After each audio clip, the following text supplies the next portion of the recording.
Hey everybody, it's Tuesday. And I got distracted by that dog. Welcome to this week's edition of Hook, Line, and Striker. I'm Josh. And I'm Emily. And we are excited to be here with you tonight. Lots of great stuff to talk about, but lots of great stuff going on I was going to say in fishing, but I mean, it's a hot time of the season.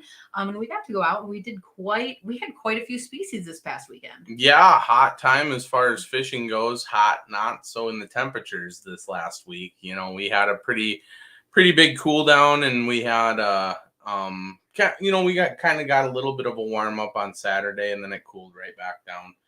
And fishing reflected that a little bit. That is actually a really great point, because just a week ago we were talking about how hot it got and how quickly the water temps spiked right up. How fast fish were moving and doing different spring things, so to speak.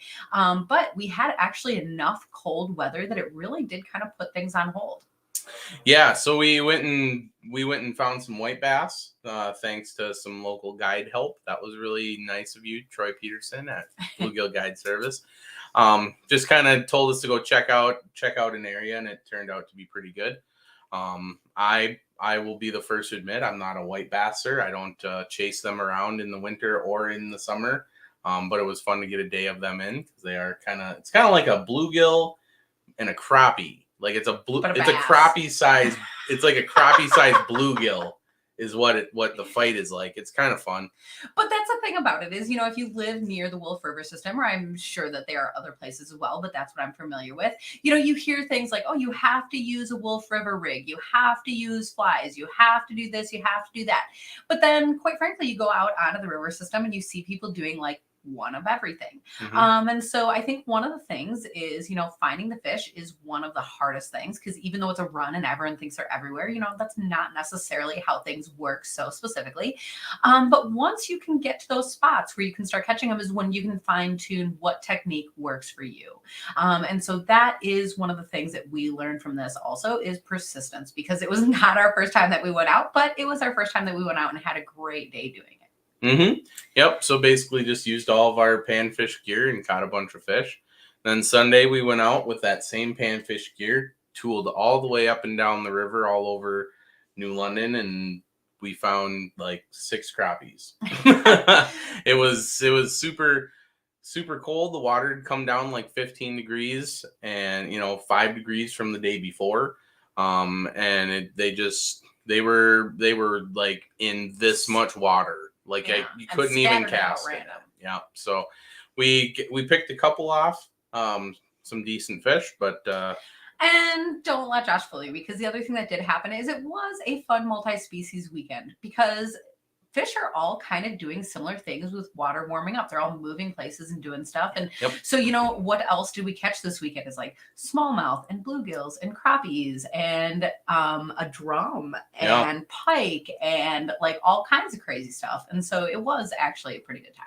Yeah, it was like one of everything. So you couldn't really dial one of anything in.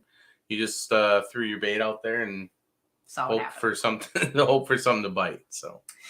And with that, we're interested in where you guys are and what your fishing report is like, because there's all kinds of great stuff going on right now. But with the warm-ups and cool-downs, the system is all over. Mm-hmm. Also, if you have questions or comments or things as we are talking to our guests, make sure to put that in the comments, and we would love to talk about that as well. Yes. And hello to the people who are checking in, because we love to see that you're here. So with that, let's bring in our guest. Welcome to the show, Darran. What's going on, guys? So I also have to say, first and foremost, can you introduce your dog? Yeah, we got 2 of them running here. They broke into the office, so this is Dexter. So we got 2 corgis. So this one's named after the serial killer, Dexter. Oh. And P, come here. And then the other one is named after George St. Pierre, the Hall of Fame UFC fighter. This is the younger one. Hey, Megan. But yeah, these are my fishing partners right here. So they spend a lot of time on the boat, that's for sure. So Normally I like ask all these crazy questions about like tell us about yourself and all that, but I'm so distracted by this dog stuff because I think that's something that people can relate. Yeah, people can relate to that. Do you have any tips for taking your dog out on the boat? No, because mine don't listen. Like Dexter, he likes to save people. So if anybody's swimming in the water, he's like David Hasselhoff. Like he literally will just jump off the boat and I'll have to turn around and get him. But yeah, and then Pierre just barks at the fish every time you catch them. So it's like it's a handful. I have to take one at a time because I just can't do both. Otherwise, I'll never get a fish. That's really funny. Yeah, and we take him ice fishing. You know, we dress him up. I keep telling Barry that he should make a little striker dog jacket, but see what happens there, Barry. I think it's not going to happen, though. I know. It's just like, what the heck, man? He even has a dog, too. He has he could test it on his dog all day long. I have an extra striker jacket that we bring like just for Finn because that's the only way that she sits out there with us. Finn's a little bit taller, but we didn't need like corgis have legs this big, so might not work. Oh my. But yeah. Yeah, that is for sure. So you had mentioned ice fishing. Can you give us a quick recap of how that went for you? Yeah, ice fishing was it was awesome. You know, we did well actually on Mille Lacs catching some walleyes, and I actually got to travel a lot too this year, you know, and I got to see you guys at shows. So ice season wasn't as crazy as it was, you know, the past 2 years because we didn't do shows. So we actually got to ice fish. But yeah, I got the Mega Live for the boat. So I actually got to use that for ice fishing. So maybe that's why when I did go out, it went well. So it's like cheating to be able to track fish and, you know, tell the guys like, hey, there's a fish coming behind us. Like, it's just not fair, but you got to give yourself credit because you still caught that fish. Yeah, that's true. But at that point, I feel like anybody could have got it. But yeah, no. Ice fishing was good. I can't complain. That's awesome. Sure. And it's been a great time getting into open water. We actually have some open water questions here. So first of all, Tyler is asking you if you've been working on your short game. Oh, yeah, of course I have. He saw me hit that putt. Dude, that was awesome. Like, that was the most fun at an expo I think I've ever had, was putting at the Northwest Sports Show. Oh, my gosh. Scotty's asking white spinners or red crankbaits. Ooh, Scotty. That's a white spinnerbait right now. White spinnerbait. Actually, it's a pink spinnerbait, Scotty. Because we never tell each other what we're using. Or Scotty and I tell people. We have a friend, Shazana, and she just lies to us all the time. Like I'll literally ask her one day, I was like, what'd you catch that on? And she's like, oh, a red crankbait. I'm like, you have a white spinnerbait tied on. She's like, oh, crap, you can see that? I'm like, duh. Friends are ruthless, man. Well, I mean... I will not lie. I will not lie. I was going to say, though, you catch a lot of big fish. Like, how much help do you really need? I don't know. I mean, I tell people is the reason I catch a lot of big fish is because I fish a lot more than other people. So, you know, makes sense. Law of average. Law of average. Yeah, that is true. So, I mean, like, you work a full-time job, though, don't you? Like, how do you find all that time to get on the water? Well, luckily, I can work, you know, I work in fishing. So with Line Cutterz, it's nice that we can run the company right from our cell phones. You know, I make calls, I take calls, I got my email. We can run our entire shop and inventory through our cell phones. So what I like to do, because this is my office, you know, I'm party of one plus the two dogs, you know, so it gets boring by yourself every day. So I will actually just go to a lake, find a bay, put my power poles down, work on my laptop, cast a little bit once I see stuff on live, and then I'll go back to work. And yeah, I mean, it's not a bad work day, that's for sure. Well, and it is pretty fun to be able to use your products out on the boat, have a Line Cutterz around. Like, that is fun, good for content, but good for fishing and fun all around. Absolutely. Win-win-win. Yeah, absolutely. 100%. So I do have to ask, you've been kind of I don't know, on a journey recently or something. Like, you've been getting into some tournaments and all of that. So can you tell us about that? Yeah, I finally took the step to fish the MLF, the Phoenix series, which is in the Midwest here. So yeah, it's been a major learning curve because I am anal retentive when I'm on my boat, like how we drive, how we position, how many rods I have, what tackle I have. And I went into the MLF actually as a co-angler. So it's literally shrunk in my tackle box into a 0.25%, like 5 rods when I usually have like 30 rods. So yeah, it's been a major learning curve, but I mean, it's been awesome, to learn so much. There's so many good anglers that are in the league that you don't see on TV yet or have been on TV. So it's been really cool for the 2 events so far, both stages, even though I got skunked the first stage. Well, I mean, honestly, I appreciate your honesty because, I mean, that's one of the things about it is so many people assume like I could do that, or like if that was only me, like I could, and Yeah. so first of all, is it just as easy as signing up for that first tournament and just trying it, or is there something before that? Yeah, I mean, I fished the local tournaments around here, 2 of the leagues as well. So like I'm always been a competitor, and then you start seeing dollar signs for the MLF. Not that I'm bringing home all of this money, but the possibility to do something really cool and represent Line Cutterz on a big stage, organically is pretty intriguing. And yeah, we'll see where it takes us. Hopefully, one day we'll be going with the big dogs.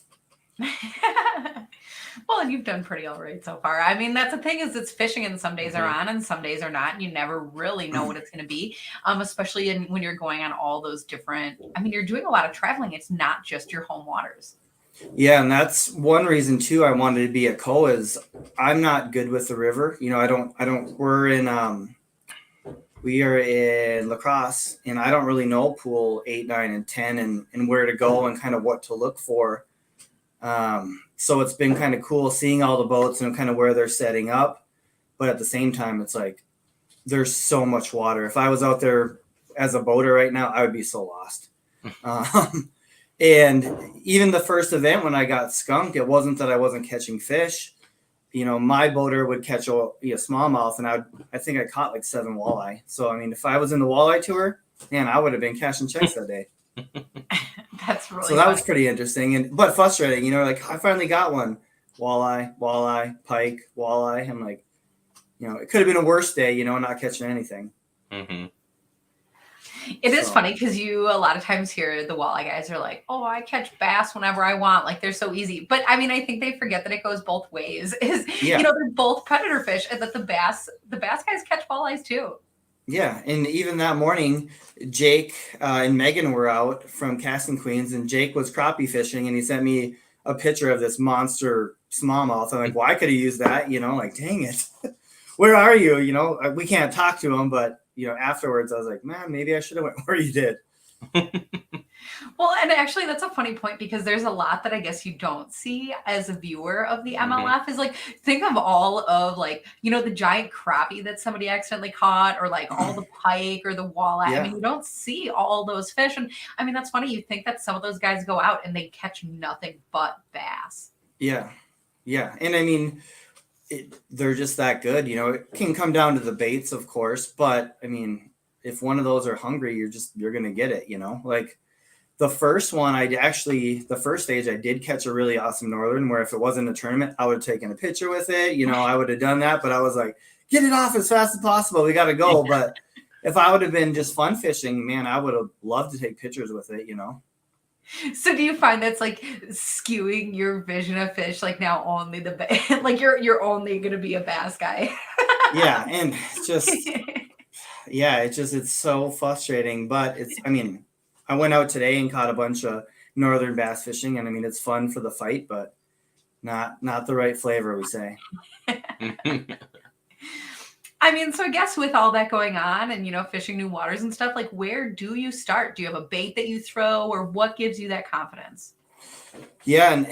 And that's the other thing that I'm learning is what I might be confident with might be completely opposite of what my boater likes to do. Like when I'm packing, we don't know who we're getting paired up with. So that's like, I bring all this stuff thinking, oh, they're going to be spawning. We're going to be fishing, 0 to 6 feet. Right. And then we get out there and he's like, oh, we're going to be offshore at 20 feet. And you're like, I didn't bring any of that, and I'm sure you could ask, but you wouldn't be like, dude, you got a drop shot for me? He's like, what are you doing, man? I thought you were here to fish. So, you just kind of go with, I have 3 main baits. I usually will throw a spinner bait, a jig, and then the wacky rig. So I feel, you should get a bite with those 3, kind of have everything kind of covered.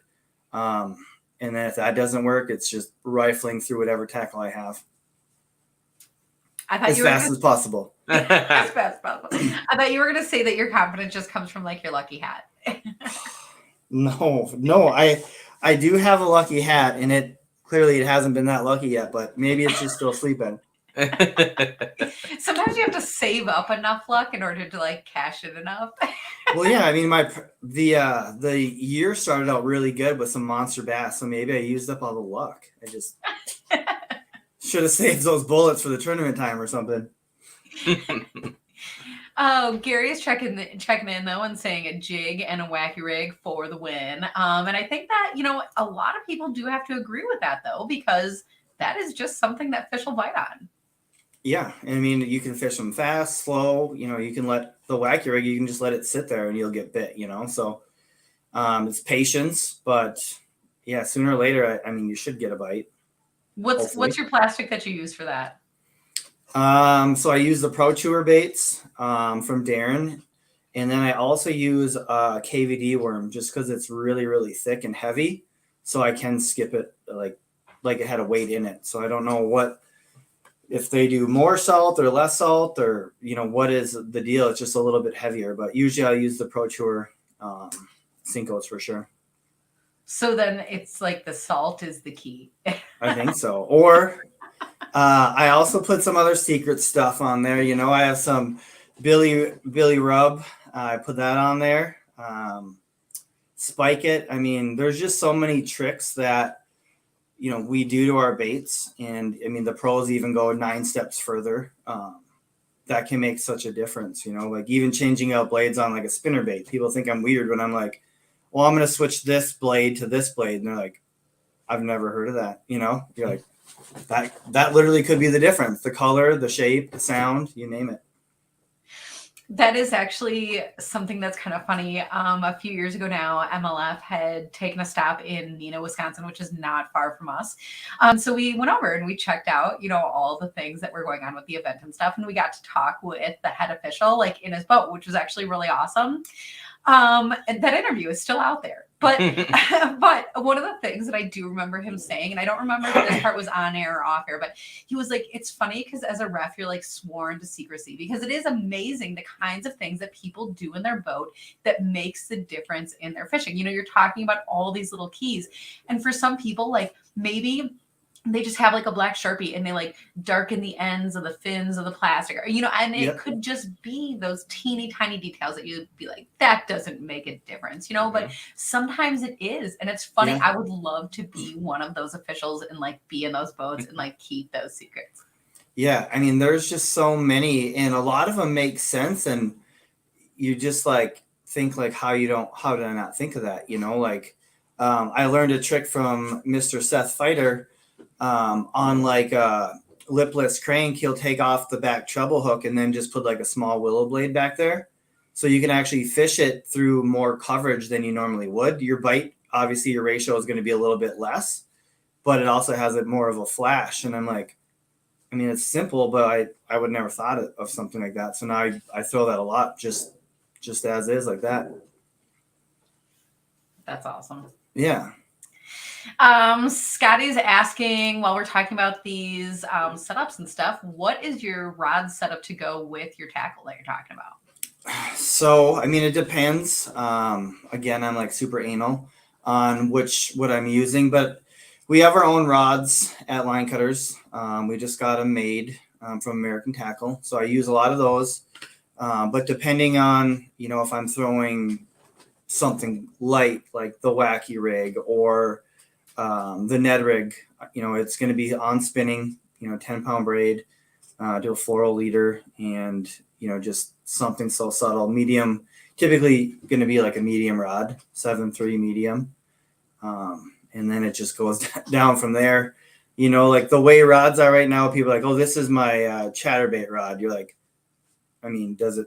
Maybe it matters, but again, I'm not to that thing. It's like pick it up, throw it, and if it catches a fish, I mean, that's what we're going with.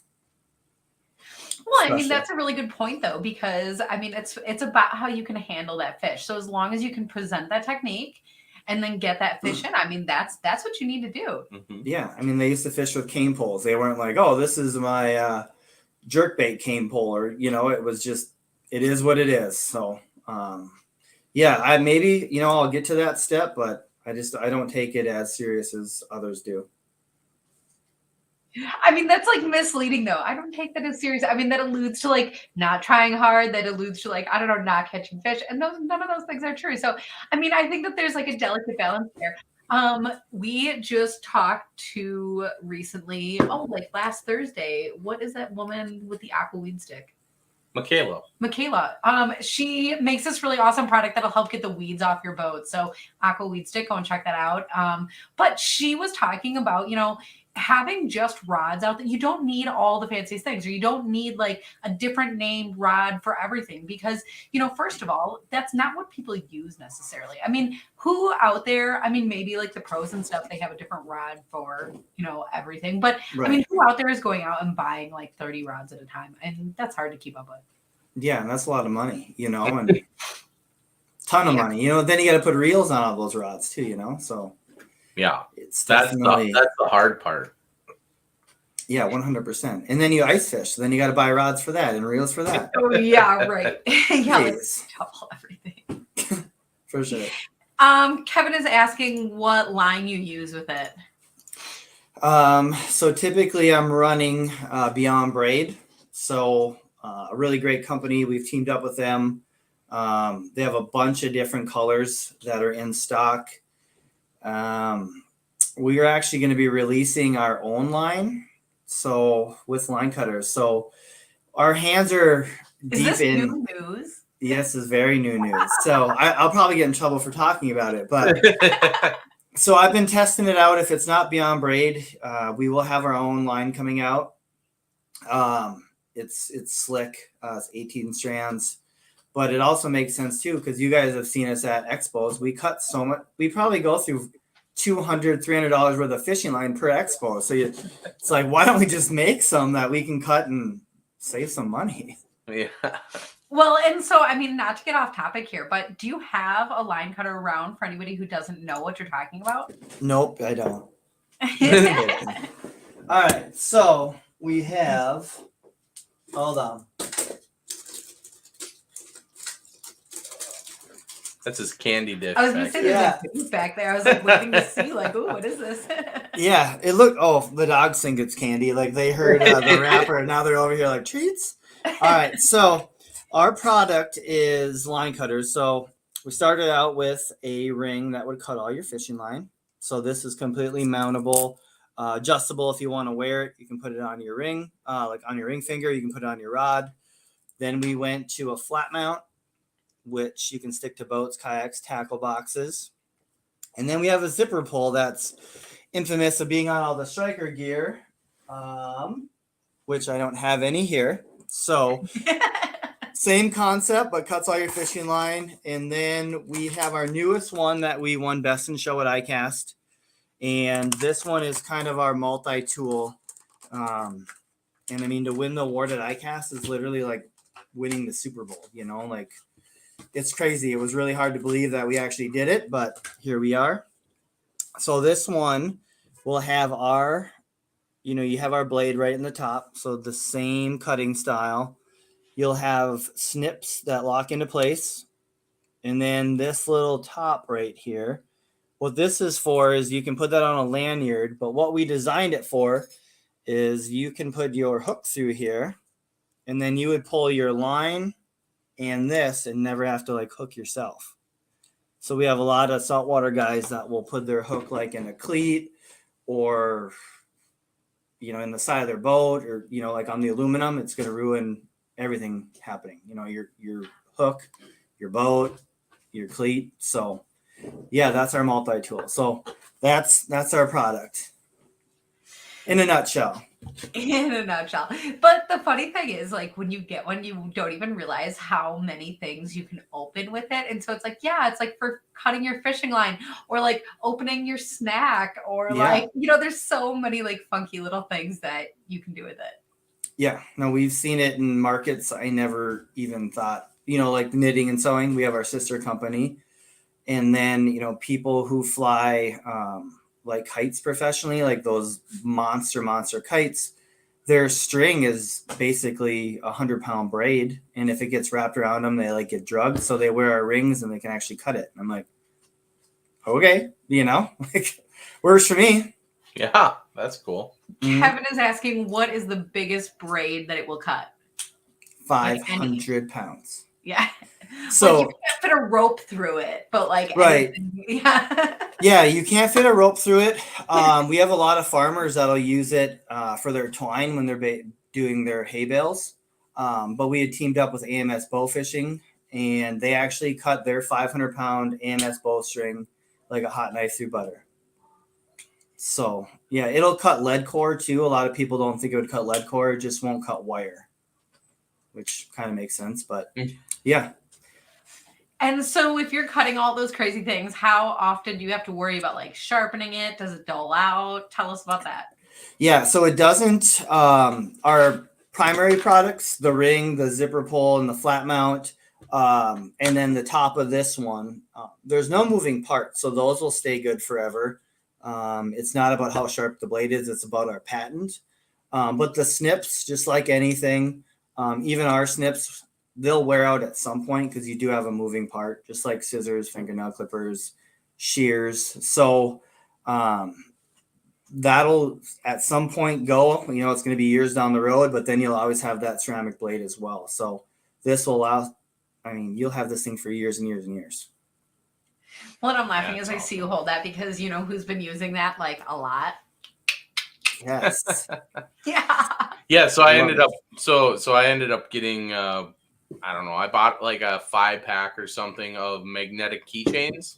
Yep. So they have rare earth magnets in them and it holds it together. And I found a couple of cool uses for it. One, I put one of the keychains on our net. So it actually holds the net out of the way when you're scooping fish, and then we'll make a video. It's hard to explain. Yeah, no, I get what you're saying, but that's super cool. So that's kind of nice. But the other thing is I have it clipped to the top of my Lakewood my Magnum top shelf. I have the keychain on there, and then I have the Line Cutterz dual scissor tool on that keychain, so I can just pop it off my tackle box, and then I just put it right back in. And those magnets are strong enough. Like all I have to do is like toss it onto the top of my tackle box and it sucks back together. So no, dude, that would be awesome. And send me a link. I'd like to. I want some of those, especially for my Lakewood boxes. Well, and I was gonna ask, like, what are your favorite places to put your like? I imagine that you have flat mounts like all around your boat. Yeah, basically, yeah. Yeah, they're on the center console, and then I have them up front by the fish finders too. But I usually have this one on me. The zipper pull is still, I use the zipper pull nonstop. It's still my go-to. I don't know what it is, but I love it. Not saying anything bad about the other products, of course, but there's just, you just get so used to it. It's on all my striker stuff and I'm ice fishing, and then it's on my rain gear, and it's just, I don't know. Doing demos 1,000 times a show. And it's still just cutting nonstop. Yeah. That is actually pretty impressive. If there's anybody who has not seen that, you walk up and there's just like pieces of string like everywhere, and you're like, what's going on? And you guys can sit there, ding, ding, ding, just like cutting. It's crazy. Yeah, I feel bad for the people. Like, we probably ruined so many vacuums, Yeah. Because they're just like, what is all this stuff? You're like, line, and that they're not happy. Yeah. I was laughing because Josh just put up this comment. I just read it. Pete saying that he bought your old boat. He's still finding line cutters in random places. That's true. I mean, why not? That's how Pete and I became friends. He actually bought my first bass boat, and I had line cutters on there, and the rest is history. Now you're best friends. Yeah, we're BFFs now. Oh my gosh. That is really cool. I mean, we were talking about the MLF fishing, and that is really cool to be able to take the line cutters and kind of present it out on that stage there. Yeah, and there's a lot. It's crazy because we've done so many shows, like trade shows. Shark Tank has aired not hundreds, but so many times. It's weird to come across anglers that are like, I've never seen it before, and it's like, really? Nothing? But I mean, it's good because usually it's a sale, because once they see it, they're like, oh crap, how did I not see this? But it's weird. And then you go to some place and like, oh, I have 6 of them. You're like, okay, so you just never know. Yeah. But yeah, hopefully one day we can be a sponsor of the MLF. And I think you'll see this popping up a lot on TV, because we've given it to a couple of the main pros that already use some of our products. So I think you'll start seeing it on the deck more and more and more. Nice. Mm-hmm. Pat is saying, send me one. So for people who are interested, what is your website? www.Line Cutterz, and it's LINECUTTERZ.com. That's awesome. Mm-hmm. A few more random fishing questions in here. So if anybody at home has any other questions for Darran, pop them in the comments and we'll get to them there. Gary is asking, what is your favorite color wacky worm? Green pumpkin. That's not true. It's candy craw. Yeah, candy craw, anything. Like anything's gonna eat candy, right? Human, fish. Yep. Yeah. So candy craw is like, I have bags and bags and bags. Like I feel like they're going out of style, but yeah, it's nuts. I literally filled up 3 of the Lakewood wallets with just Cincos. So that gives you an idea of how obsessive compulsive I am. That's really funny. Mm-hmm. And that's actually a really interesting point. I mean, you do bring so much tackle and stuff with you all the time. So you mentioned that you are organizing it with your Lakewood cases. Yeah, I love it. I mean, I use Lakewood for, obviously winter. Scotty actually made me my shuttle out of the Lakewood box for my Mega Live, and then we can put the Helix 9 on there. All compact. It's really, really nice. But then, our rod cases, bow cases, but yeah, everything is Lakewood on the boat. That's funny. I'm like not a muskie fisher by heart, but like I got some muskie lures and now a rod and reel. So here we go. But I literally got the Lakewood catalog in front of me because I'm trying to, they have like actually really great musky lure options. I got to store these giant lures somehow. I just didn't think of that when I bought them.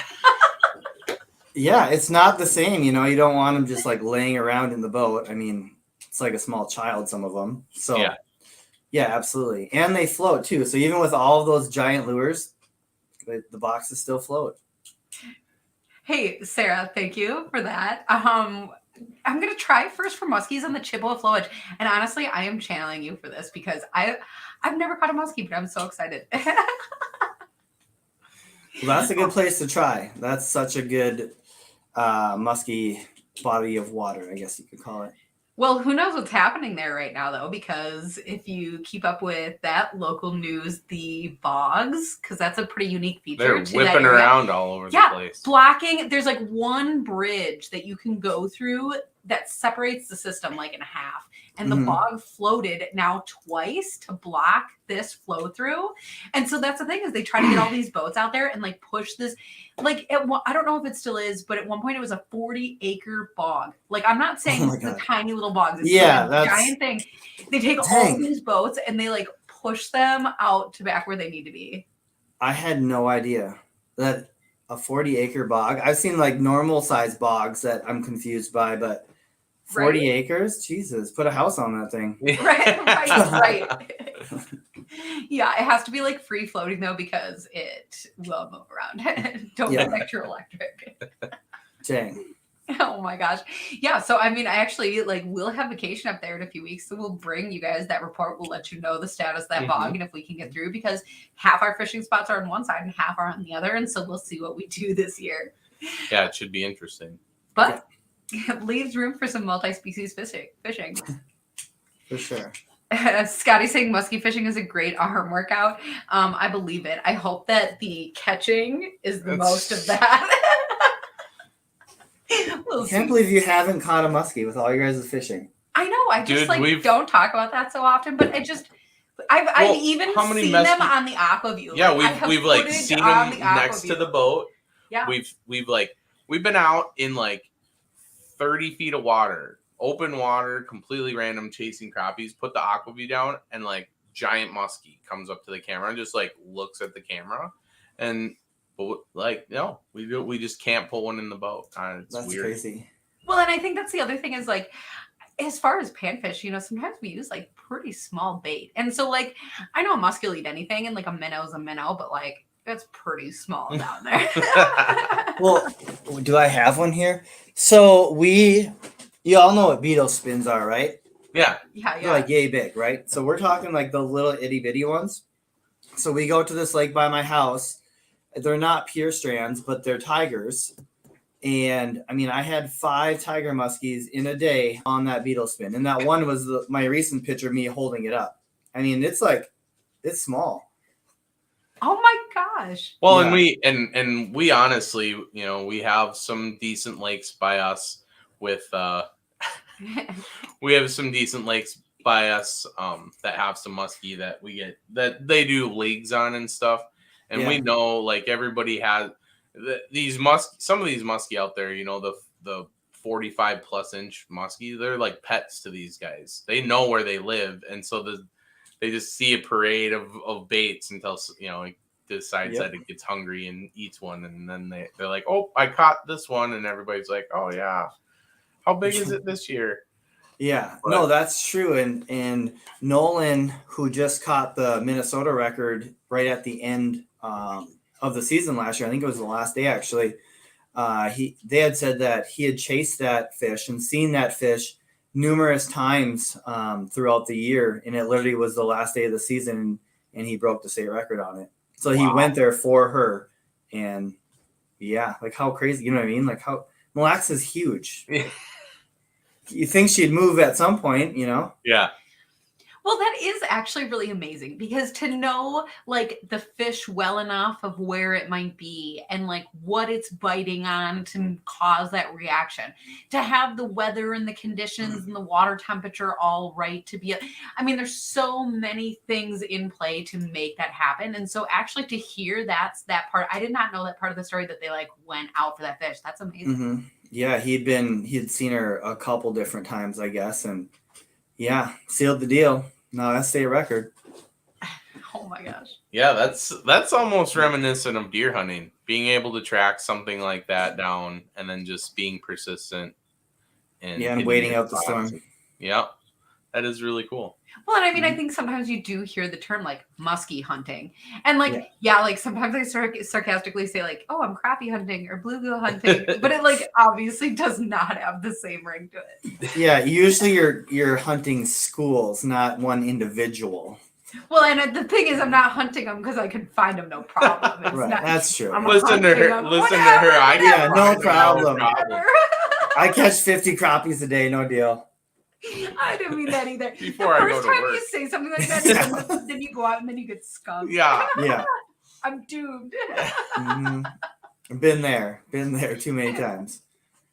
Oh, that's the problem. Is it's been a while for me. I'm doomed. Oh my god.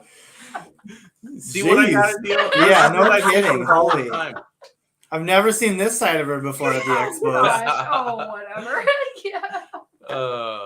That's funny. Oh, it is funny. I mean, that's how it goes. Well, I have a question for you guys. What's up? Since I didn't get to make the trip, how was the Bass Pro Shop event? Was it all that I missed out on, or are you going to tell me it sucks so I don't feel as bad? So, dude, it was like pretty lame. Yeah. No.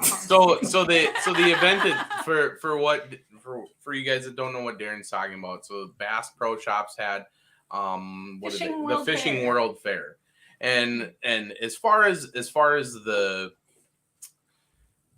the event and the deals and things itself, it was more just like a sidewalk sale for Bass Pro Shops.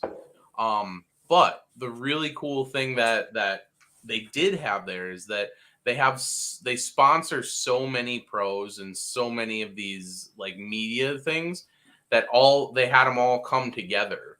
And so there was all kinds of pros there walking around like all day, every day. You could like even the people that weren't like TV famous, but you like hear about on social media or you see win tournaments and stuff, like they were there working booths. Like that was really cool. The thing that I took out of it, quite honestly, we get to talk to a lot of you guys, like all the striker staff, and we get to talk to some industry people on our other show. It is amazing that Bill Dance, Jimmy Houston, Hank Parker, Roland Martin, all those guys, like those 4 names just right there, they were there all 5 days. Every day. All day.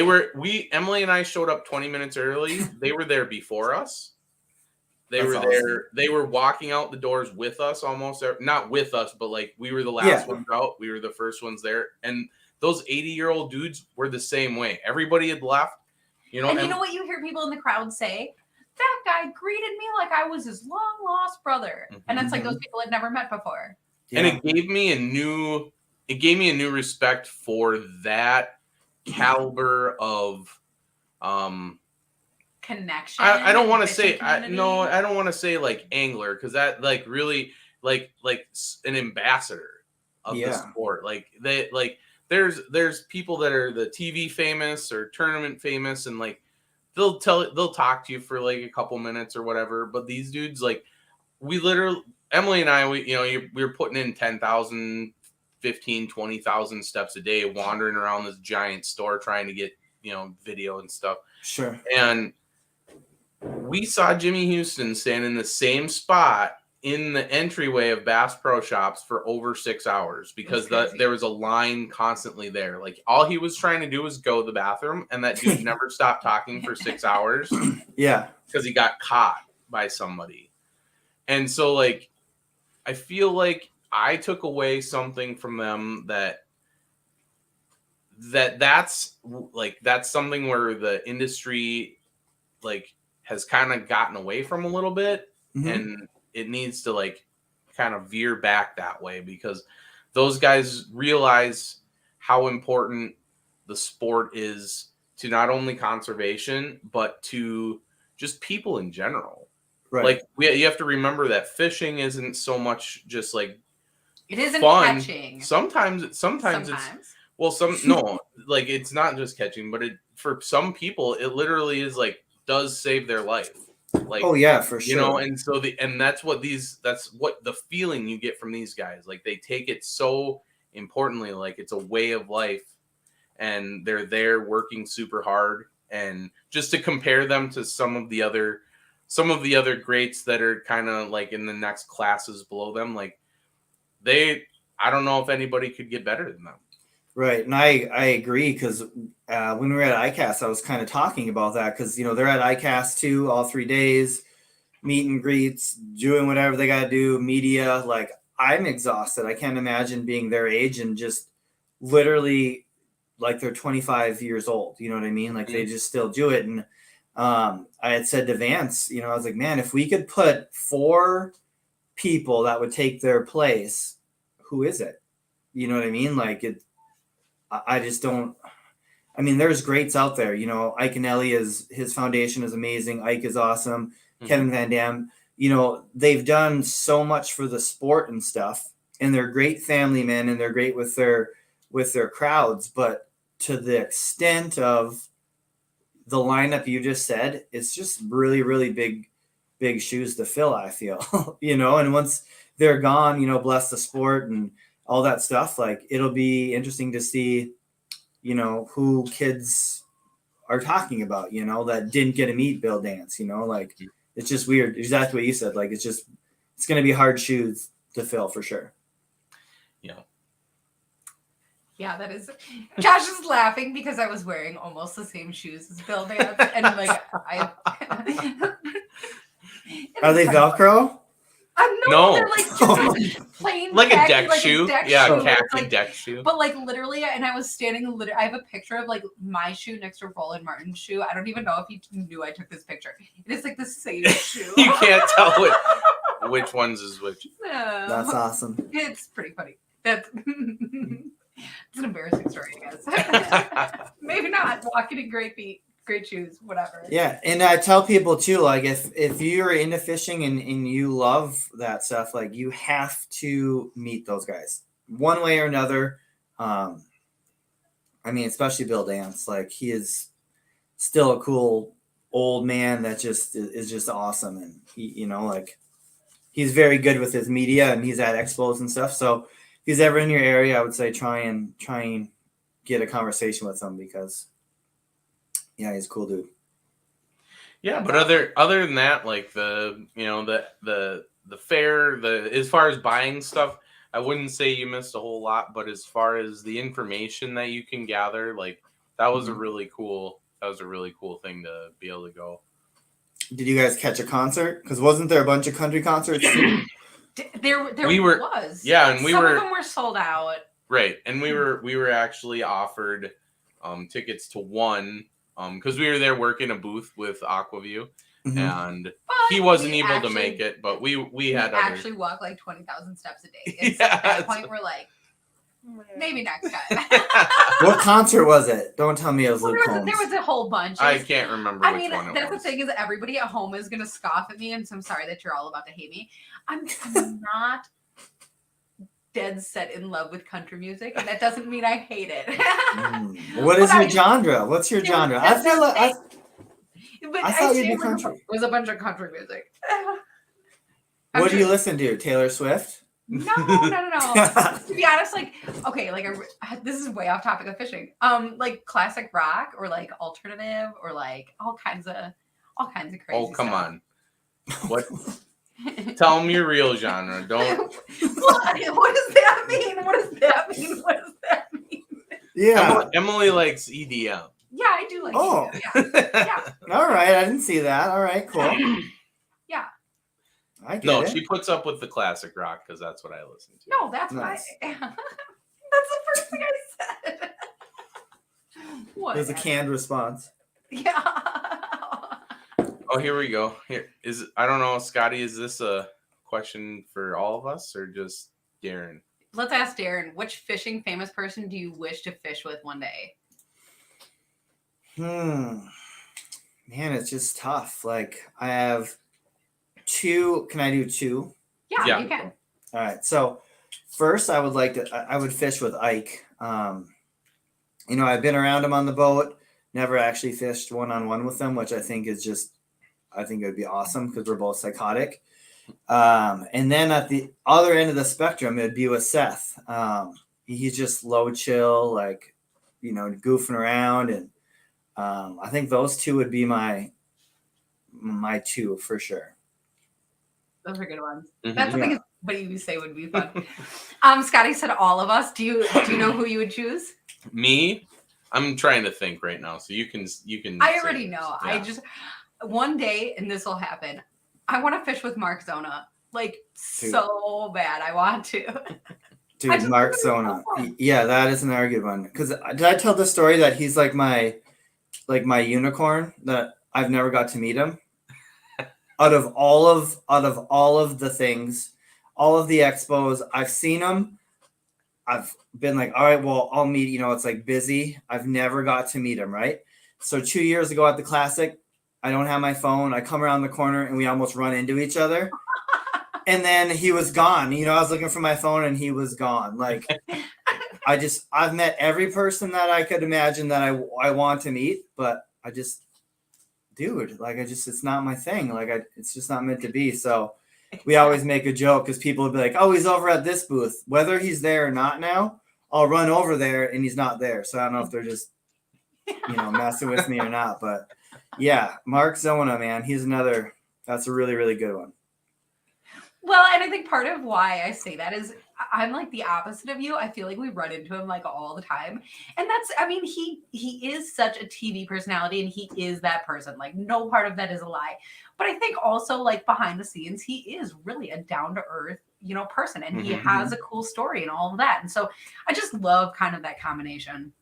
Yeah, Well, he's a really cool dude. And a funny story about Ike and Ellie, we also met him at Nina, and he wasn't able to make it past stage 2, but he wasn't very grumpy about it. And we were like, oh, that's kind of weird. Like he's like, oh, the next round will come up. But I'm really glad that I have a day because my family came over to Wisconsin with me, and they don't normally travel with me very much. Yeah. And we're gonna go out and we're gonna catch some freshwater drum. And we're going to go look for some white bass because those are things they don't have on the East Coast. Right. Yeah. So I thought that was really cool. Like wants drum. It's like everyone's like tossing them back, and they were like, "We're going to go and catch a drum." Mm-hmm. Yeah. That we would choose to fish with. No. No, mine. Just a funny side story. That was just a funny side story. So, mine. I think it would be Wally Marshall. I think it would be fun to go fish crappies with him. Mr. Crappie. Yeah. Yeah, Mr. Crappie himself. We got to meet him at Bass Pro. He was pretty cool. Mm-hmm. Like it. That's awesome. Yeah. I guess Holy that smokes, does 51. have me really excited for open water season and to, continue to watch you on your adventures and all the cool people that you bump into just fishing or with the MLF. But remind us really quick here also for people who might still be interested in the line cutters, how do they find those? So you can jump on our website. Again, www.linecutterswithaz.com. You can message me. I don't ever sleep. So if you want something, let me know. Directly on Facebook, Instagram, you name it. But it's easier just to jump on our site. We have a bunch of other stuff that you can purchase through there as well. Nice. Yeah. And then if people want to follow you kind of on your travels and your adventures and all of that, how do they do that? So best way would be on Instagram, Bass Muscle. So got my Instagram up there. So just Bass_muscle. There's a lot of pictures, some videos, some classical things can always screw stuff up. So I wish I had someone to follow me around with cameras half the time because it'd be more exciting. But just follow us that way. Cool. Awesome. And I guess I feel like we could talk for a whole nother show, but we are at the end of it. So thanks for being here with us tonight. No, thank you all for having me. Good to see you. And hopefully we can fish sooner or later. One of these times. For sure. And to the people at home, thank you guys for being here as well, because that is always a huge part of the fun. And if we don't see you guys on the water, we hope to see you on next week's episode of Hook, Line, and Striker. Night, everybody.